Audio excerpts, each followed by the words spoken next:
Hey everyone, welcome back to another video here on the channel. Today we're going to be taking a look at the 2026 Hyundai Santa Cruz SEL all-wheel drive. And for 2026, this vehicle is going to be mostly a carryover. Now, if you're curious about all of the changes that did occur across every single trim, make sure to check out the dedicated changes video where I go trim by trim, tell you exactly the features that are being added and or removed across the entire lineup. Now, also make sure to check out the 2025 Santa Cruz videos that I have every single trim, I believe, posted. If you're curious about different color combinations and things like that, because most of those videos are still going to be very much relevant. Now, when it comes to the SEL as seen behind me, this vehicle is losing the rear center armrest with cup holders as well as the rear AC vents. Those now are found on a higher trim level within the lineup, so it's a little bit unfortunate in terms of those rear AC vents, but outside of that, it is going to be pretty much identical. Now, when it comes to pricing, the SEL went up around $745 compared to that of 2025, which brings an SEL all-wheel drive without any additional accessories or packaging just over $34,000, including destination, which is a little bit of a bummer given that features are removed and the pricing is going up. But nonetheless, still a lot of great value amenities in this particular vehicle. So without further ado, let's not waste time and see what this one has to offer for just over $35,000.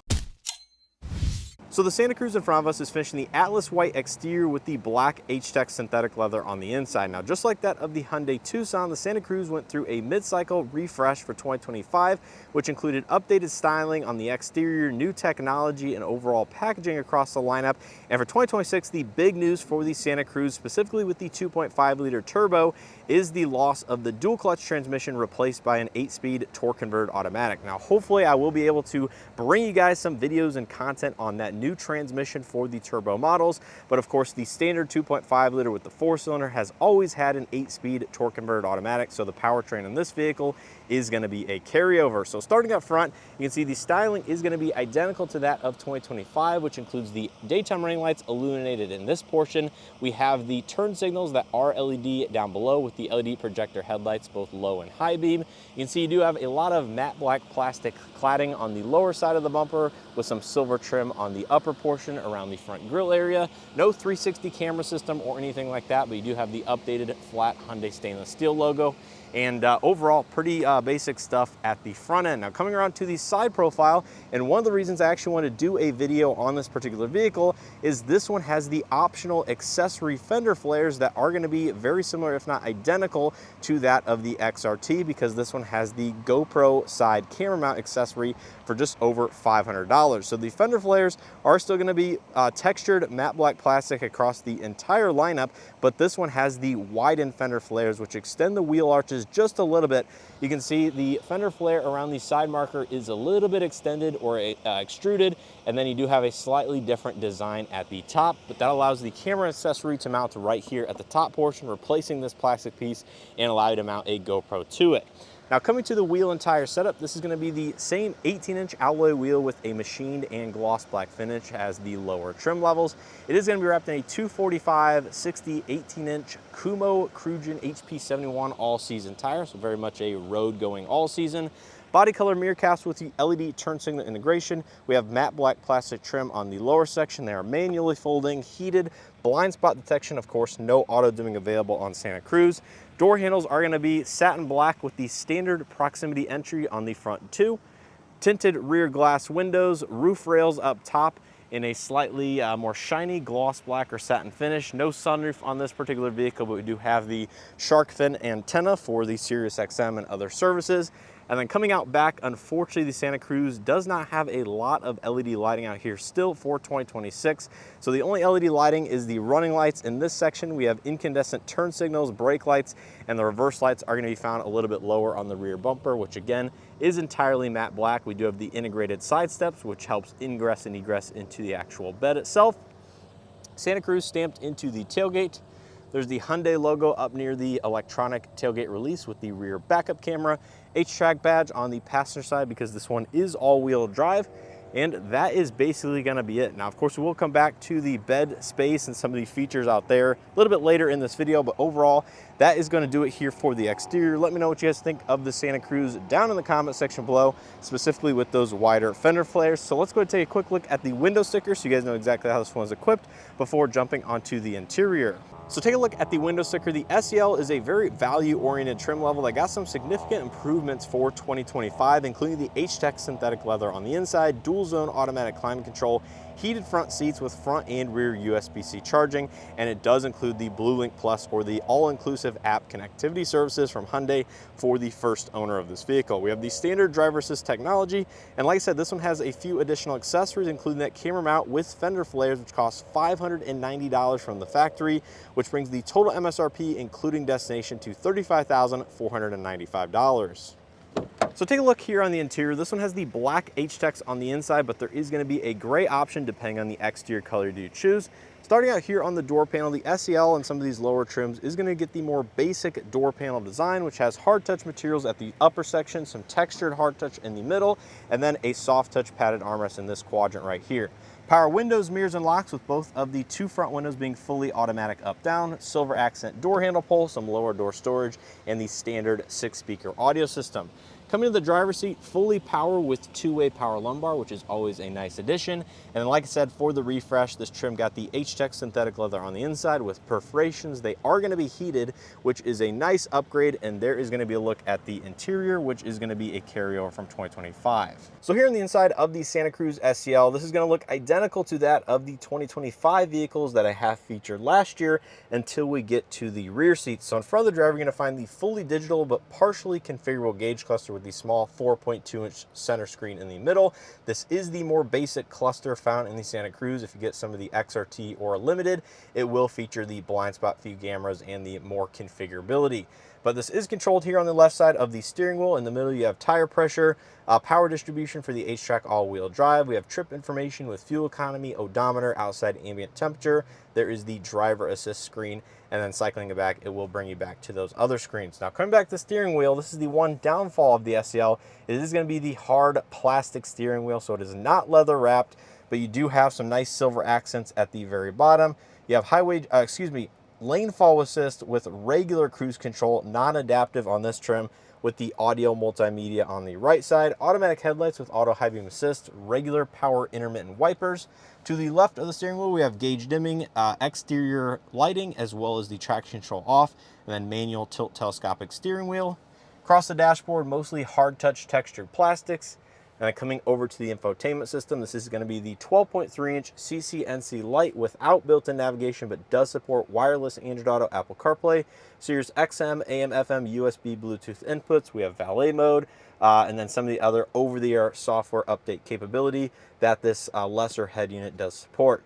Below that, 2 AC vents, all physical buttons and controls as part of the refresh last year. Really do like this about it. Dual zone automatic climate control with heated front seats. Great feature for those cold winter months. USB-C charging and data ports down here with a 12-volt outlet. Good amount of lower storage in that section.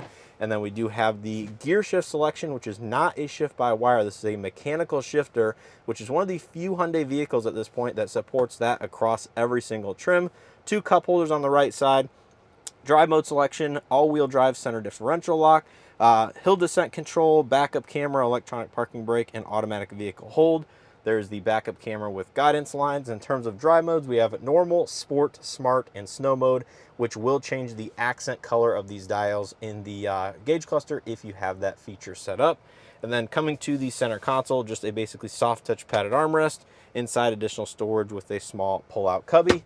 And then up top, we have the hard pillar A-pillars, little bit of soft touch headliner, a little bit on the rougher side though, with vanity illumination up top. Manual dimming interior rearview mirror, overhead LED lighting, great upgrade as well, BlueLink.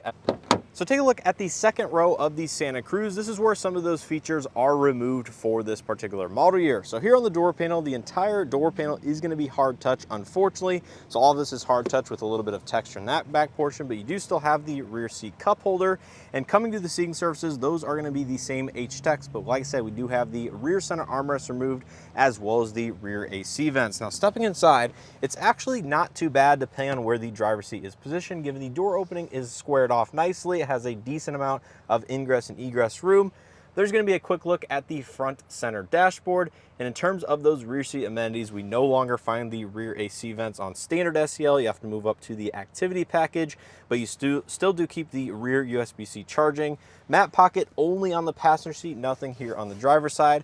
In terms of my seating position in front of me, I have roughly, I don't know, 2 to 3 inches of legroom.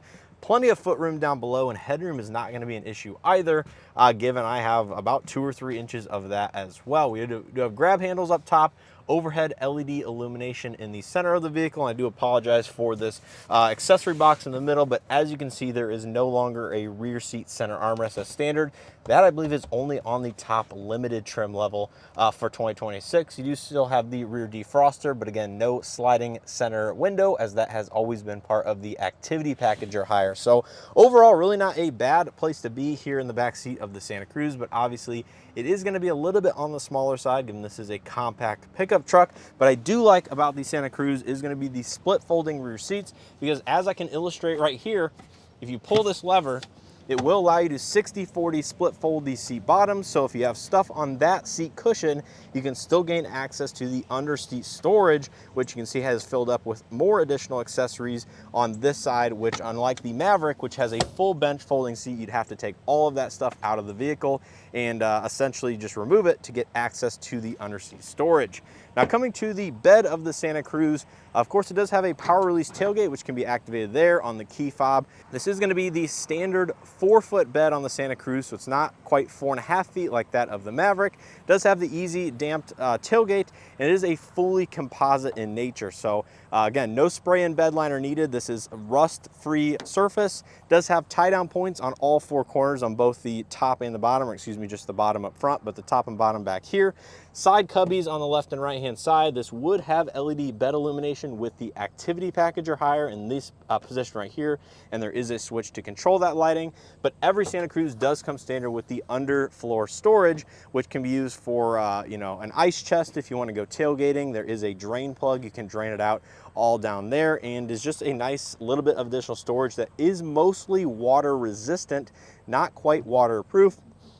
And as you can see, this vehicle does not have the built-in tonneau cover, so it allows the most room available in the Santa Cruz lineup. As you go up to the activity package or higher, it will add that roll-up tonneau cover, which takes a little bit of additional bed space at the front of the vehicle. You have LED bed lighting for the third brake light.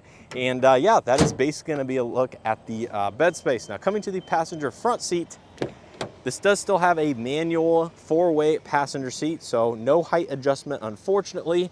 We can see it's finished in the same H-Tex leatherette. There's a look at the new revised dashboard as of last year with a nice big integrated shelf.